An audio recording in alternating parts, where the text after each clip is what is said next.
Released on September 28, 2010 in North America, Guitar Hero Warriors of Rock was the last mainline Guitar Hero game and ended the series with a bang.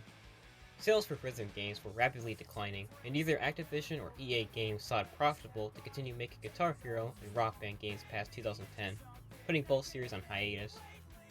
Warriors of Rock has the feel of Guitar Hero 5, but brings a lot more to the table in terms of a story mode and general gameplay. So without further ado, let's give the last mainline Guitar Hero a deeper look.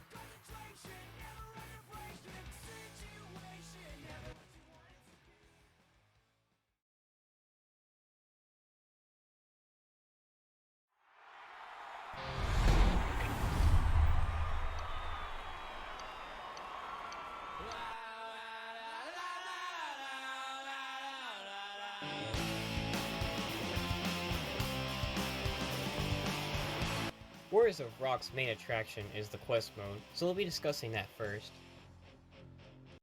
Quest mode in this game revolves around the story of the Beast and the Demigod of Rock. The Demigod of Rock is the protector of Rock and was defeated by the Beast, also known as the Scourge of Rock, a huge robotic creature made out of music equipment. The Demigod of Rock was then imprisoned in Granite, and his legendary guitar was taken. He calls upon potential warriors to unlock their true forms, gain the legendary guitar back, free the Demigod of Rock, and defeat the Beast. Once the first 4 warriors have unleashed their true forms, they must retrieve the legendary guitar in the Rush 2112 part of the campaign. The Rush 2112 part is a short story loosely based on Rush's song of the same name and also features narrations of the band members Neil Peart, Geddy Lee, and Alex Lifeson. This part of the quest takes place in 3 different venues, and the player must go through 7 different songs of varying lengths and have to get enough stars to pass 2112. After that, 4 more warriors are recruited and go to the monument to fight the Beast and free the Demigod of Rock. The whole story is also narrated by Gene Simmons from the band Kiss. The story is kinda shallow. I wish more personality was given to the Beast and the Demigod of Rock. The Beast doesn't even have a motive for trapping the Demigod of Rock. Other than that, I don't think a game like Guitar Hero can go wrong with an epic such as this. Anyways, let's get to the gameplay of the story. Each character has their own unique power that they can use to gain extra stars and progress through the story with.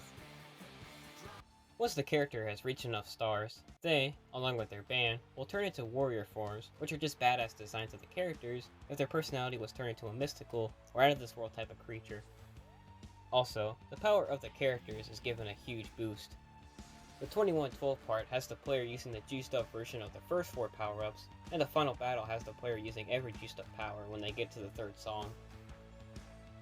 After the player beats the game, the Demigod of Rock gets his own setlist, and players can go back and 40 store all the songs in previous setlists with all the power-ups on their side. Players can 40 star every song after completing the quest because they are given all 8 powers to use and dominate the quest mode. This is how players unlock the spirit forms of the characters. Most of the power-ups are pretty fun to use, they're engaging, and have some high-risk, high-reward gameplay. Because this is an in-depth review, let's quickly go over the new power-ups. Speed Freak. The player's multiplier is always at 2x, and if the player goes above a 2x multiplier, they can gain additional stars. Star Power Generator. For every 10 notes hit in a streak, the star power bar goes up 5% normally, or 10% with the plus version. Crowd Hyper. The player always starts on green, and if they reach the top of the green bar, they'll get more stars. Star Power Amplifier. Each star power phrase grants either a half or a full bar's worth of star power, based on if the power is juiced up. Star Power Nova. Star Power has a 4x multiplier with the normal version, and a 6x multiplier with the plus version. Multiplier Extender. The player can go past 4x multiplier with the ability to have a 5 times or a 6 times multiplier. Streak Guardian.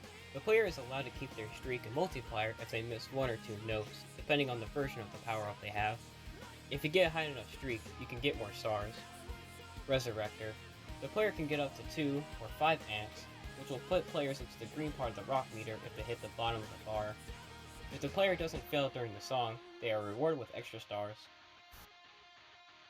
Now, I know some of these don't sound too exciting, but trust me, they make an impact in the quest mode of the game, especially if one makes it a challenge to get as much stars in the shortest amount of time, to beat a given set list the fastest they can.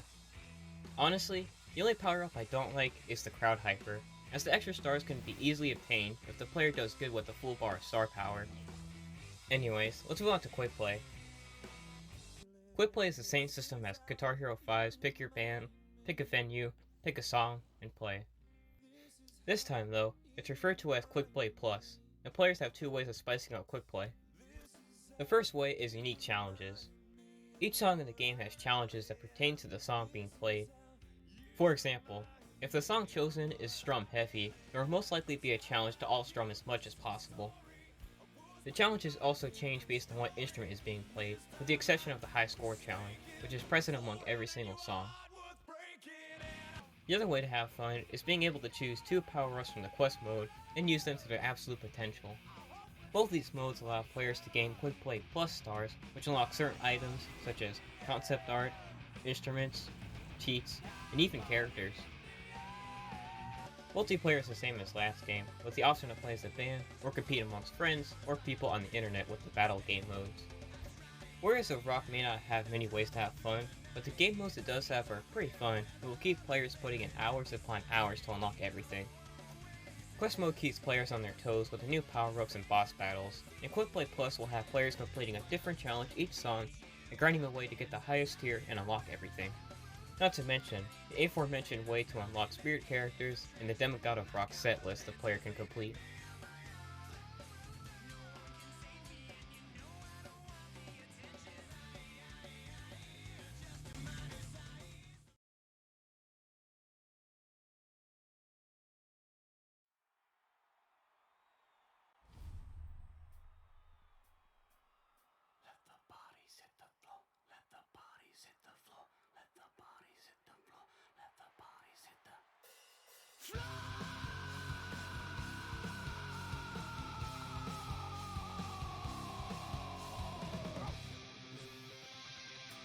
Warriors of Rock's visuals are pretty close to Guitar Hero 5's.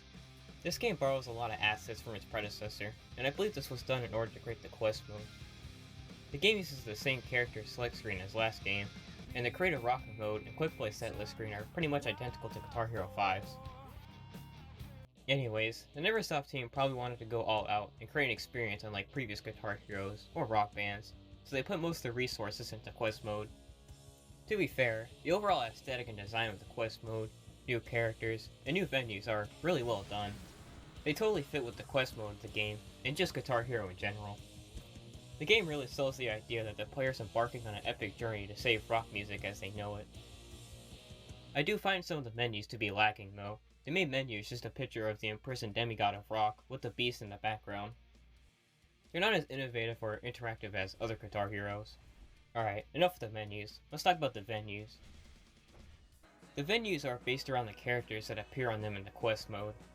For example, Tesla's venue takes place at a huge electric generator because she is very creative, crafty, and has plenty of energy to create a presence on stage to prove her worth. Anyways, they're pretty well done for the most part. I don't dislike any of them, they're full of details, and just look good. The encores in this game don't involve the venue changing.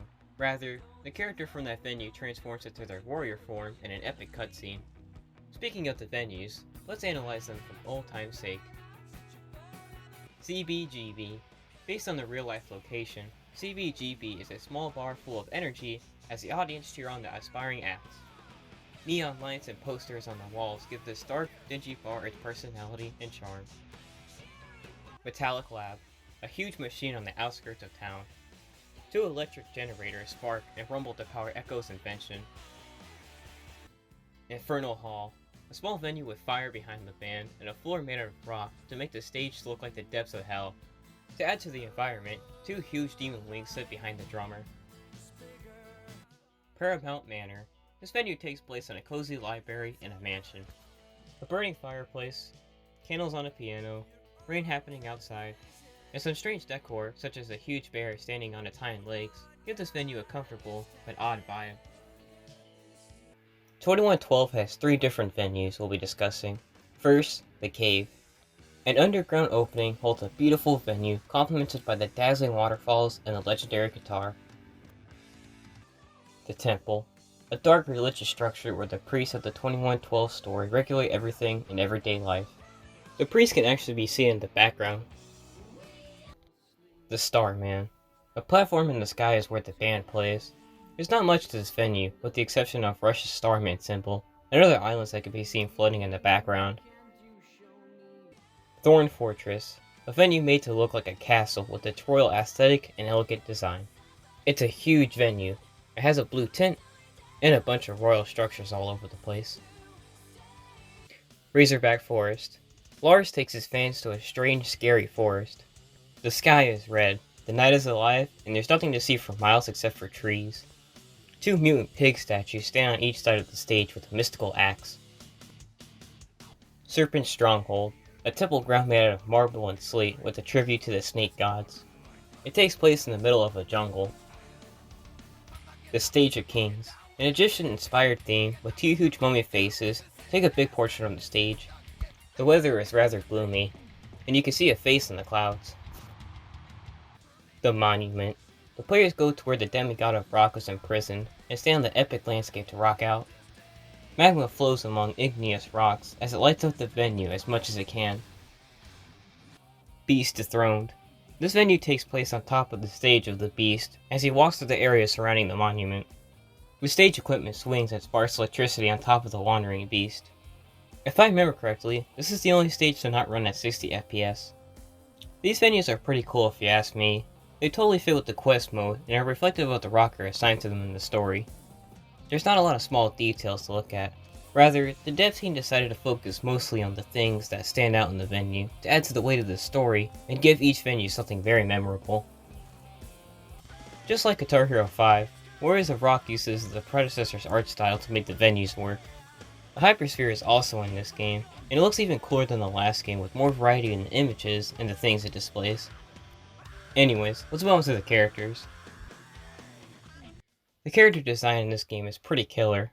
The rockers in the quest mode were given new designs, rather than just using the models from last game. If that wasn't enough, each quest rocker was given a warrior form that also looked pretty badass. Anyways, let's analyze the new characters next. While the Demigod of Rock is playable in this game, I'm gonna skip him as I already described him in the gameplay section of this video. A young inventor, Echo likes to experiment with electricity, build new things, and rock out with her machines.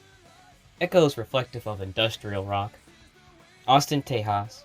Newcomer to the scene, Austin is more reclusive and doesn't like to be put in the spotlight. As such, he usually jams out with his band in private. Austin reflects classic rock. Somehow. Arthas Menethil. Arthas is actually from Warcraft 3 and appears in Warriors of Rock in his evil, intimidating stature. He wears ancient armor and has plenty of magic to go around. Minotaur. Exactly as described, a mythical creature, half man, half bull. Not much else to say. The new quest characters are cool and unique, and aside from Arthas and the Minotaur, there isn't any other special characters. You might have noticed that there's no celebrities in this game, and that's due to Neversoft being sued by the celebrities in the last 3 games. Neversoft was sued in one way or another by the person themselves, the band members, or someone really close to them in regards to misusing them. That's why they're completely absent from this game. Neversoft didn't want to face another lawsuit. Anyways, the 2 special characters are welcome though, and fit right into this game. Alright, let's talk about the warrior forms. The design team got real creative and crafty with the warrior forms because they're some of the coolest looking things Guitar Hero's ever had. As I mentioned before, these characters turn into a mystical creature or monster of some kind that's reflective of their personality, music taste, and their venue. With the exception of Johnny, the venue usually gives away what kind of creature the character of that venue will turn into. Speaking of the warrior characters, their instruments are also pretty cool. Now that I mentioned it, the new special guitars and basses in this game are pretty damn cool. Anyways, that's all I really have to say about the visuals of this game. Due to the graphics being identical to Guitar Hero 5, Neversoft decided to distinguish Warriors of Rock from its predecessor by creating some out-of-this-world characters, spicing up the venues, and putting plenty of new cosmetics and instruments in the game. Also, one more thing. Whoever decided that the Pumpkinhead, Demon Wings, and Izzy Sparks codpiece outfits should return in this game, you are awesome, and I will love you forever for these inclusions. They deserve their place in this game.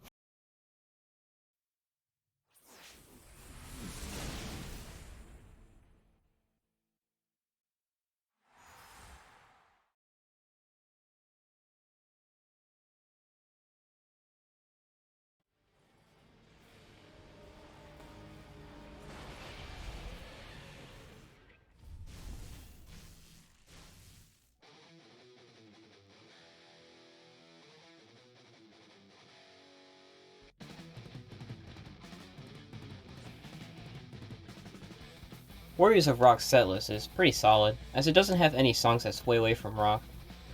Despite this, it still has plenty of genres, so the setlist isn't just one ball of slight deviations of rock. This is mostly due to each character in quest mode having one or a few genres attached to their setlist, so that the music selection is appropriate to the venue and character, but it doesn't overstay its welcome. Anyways, I don't really have a lot to say about the songs in this game. Pretty much every song in this game fits with Guitar Hero, and is fun to play, especially with the new power-ups. Two more things I want to mention. First, Gene Simmons definitely had it in him to voice the demigod of rock. He just has an empowering voice, and sounds like a badass guitarist. Secondly, most of the sound effects from this game are for Guitar Hero 5, so I won't be commenting on them because I already did that in the last Guitar Hero review. Alright, that's it for the sound department of this game.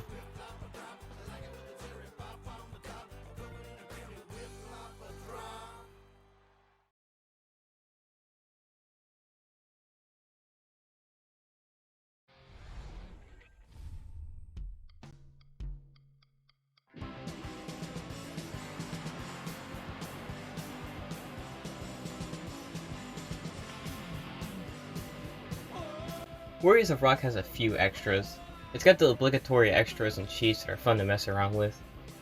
It also has concept art of the Neversoft designs of the characters, all the way from Guitar Hero 3 to this game. They're really neat to look at, and if that wasn't enough, Neversoft also has some other concept art and things pertaining to their name in the gallery menu, including the intros to each of their Tony Hawk games. I really only have small nitpicks about this game if I'm being honest. Judy's setlist drags on for a little too long, and there's really no way around completing her venue without being perfect with star power and FCing the songs. So, a normal player that's decent on expert may have to play every song in that venue just to move on, and at that point, it outstays its welcome. Just like Guitar Hero 5, I wish this game had band presets. That way players can quickly change a few characters in their band after they decide to switch off their console, and hop on later using a different instrument. Alright, let's move on to the Legacy section of this video. Judy's setlist drags on for a little too long, and there's really no way around Legacy is a new thing I'm doing with the video game series I review, perfect with star power. And once we reach the last main entry of the series that's been in hiatus for at least 5 years, song in that where it's been completely discontinued, and at that point, we'll be discussing that series Legacy on the video game industry, and potentially other industries. We'll also be talking about what happened after the last mainline game, and what it personally means to me. After Warriors of Rock, Guitar Hero and Rock Band were put on hiatus due to poor sales and oversaturation of the rhythm game genre. A Guitar Hero spin-off was being developed at that time, but was ultimately cancelled thanks to hiatus. Neversoft went on to work on Modern Warfare 3 before dissolving their company shortly after their work in Call of Duty Ghost. In 2015, Activision published Guitar Hero Live with a brand new guitar design, and Harmonix released Rock Band 4. Neither of them sold that well, and thus, the rhythm game genre went back to obscurity. By the way, I'm most likely never going to review Live, because the second main game mode of Live is completely inaccessible due to it going offline years ago, so I'm not reviewing half the game. The decline of the rhythm game genre didn't kill the spirit of true Guitar Hero and Rock Band fans, as they went on to release Phase Shift and Clone Hero. Phase Shift is a clone of Rock Band 3 with support for guitar, bass, and drums, and has that iconic Rock Band gameplay to it. Clone Hero is a simplistic version of Guitar Hero, with support for guitar, bass, drums, lyrics on screen, plenty of customizable options, and the ability to use custom images or video backgrounds. The Clone Hero community, while small, is still very active to this day, with new charts constantly coming out and new updates coming out every so often. There's also Frets on Fire, which is an inferior version of Clone Hero, although to be fair, it did come out before Clone Hero, so there's that. So, what about Guitar Hero Rock Band's impact on the music industry? Well, it most certainly got people interested in listening to new bands and buying their music. Dragon Force's sales of Through the Fire and Flames skyrocketed shortly after the release of Guitar Hero 3, and any Guitar Hero Rock Band fan could attest to going out and listening to the other songs of a band featured in one of the games at least once. Finally, I want to talk about what Guitar Hero means to me, and how it shaped my personality today. The biggest influence this year has had on me is my music taste for sure. These games have introduced me to a lot of the bands I listen to now, and I wouldn't be the same person if my music taste wasn't what it is today. Guitar Hero was also a gateway to be creative and start making reviews on YouTube. After noticing there wasn't any in-depth reviews of Guitar Hero, or any reviews that went over like 10 minutes, it made me want to talk about the games, because I love them so much, and the fact they were so underlooked inspired me to take it upon myself to provide the justice these games deserved. I will forever be grateful for the Guitar Hero games, for everything they gave me, and how big of an impact they had on me as a person. Even though interest for these games had dwindled significantly, at least the fans that never left the series can still invite their friends over and rock the night away.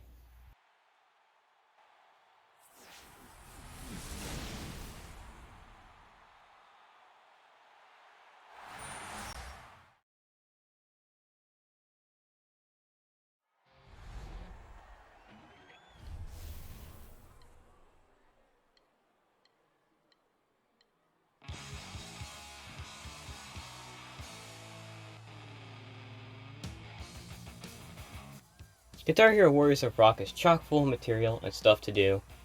The core gameplay hasn't changed much, but the Quest Mode and Quick Play Plus will keep players coming back to unlock everything in the game. It was kind of everything this last mainline entry had to offer before it was gone for a few years. A Quest Mode that's fun and varied thanks to the new power-ups and music genres attached to each character and venue. The ability to dominate Quest Mode by 40-starring every song in a single set list for spirit characters and spirit guitars. The ability to complete certain challenges in Quick Play Plus that gives stars to unlock new stuff. Being able to use 2 power-ups of the player's choice and gain as much stars as possible for new unlockables in Quick Play Plus. A bunch of cosmetics and new instruments for the Creative Rocker and Creative Instrument mode. A soundtrack that really fits with Guitar Hero, and still has a wide variety of genres. And a lot of reused stuff for Guitar Hero 5, such as the competitive multiplayer modes and Creative Rocker stuff.